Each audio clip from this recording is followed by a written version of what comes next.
Good Wednesday morning to everyone. Today is day 34 of the Omer. Hope you are well. We'll study together today a Mishnah from Pirkei Avot. This Shabbos, it's the 5th chapter. And we'll study Mishnah 2 of Pirkei Avot, chapter 5. The Mishnah tells us that there were 10 generations from Adam until Noach.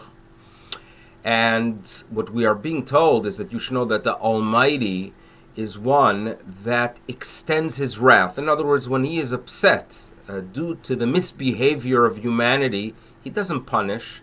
He gives an opportunity of many generations, and these were very long generations. People lived long at that time. He gives an extended period of time for humanity to improve.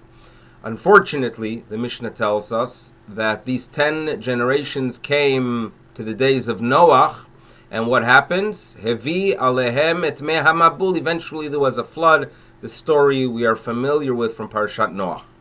The Mishnah continues that you should know that there were 10 generations, Asara Dorot, from Noach until Avraham. And there too, God Almighty is Erech Apayim. God is one that extends his wrath. And how did it come to an end with Avraham Avinu?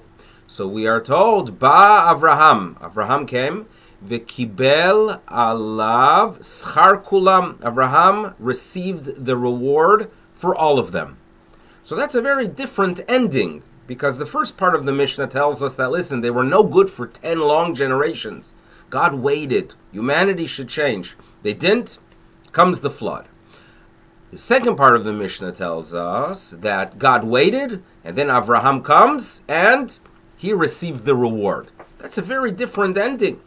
So the great 13th century commentator, Rabbeinu Yonav Girondi, he tells us that you have to know, Avraham Avinu came after 10 generations of misbehavior, of a lack of ethics, a lack of sensitivity towards the others, towards their property and towards their being. And he shows up and teaches humanity about values, about appreciation, about HaKadosh Baruch Hu, and about what we are here to achieve when we are alive. So Avraham Avinu shows up after those 10 generations. Mileh kol hachesronot. He filled in all their lackings. And therefore, in his words, Asa Tova, he did good, Keneged Kol Ratam, the good that was performed by Avraham corresponded and really canceled all the evil that was done in the world, Vehitzila mina poranut, and he saved humanity. And therefore, the second half of the Mishnah does not end with the flood, but rather Avraham shows up and changes the world. So this is the Mishnah. And it really is there to teach us the positive impact we are having on the world as descendants of Avraham when we do what we are supposed to do. You know, there's talk now about how people staying home are saving the world. And it is true. It is 100% true. It's a mitzvah to keep away and be sure that we somehow bring an end to this awful pandemic. But we have to realize that our essence, the essence of the Jew, is to be concerned about humanity.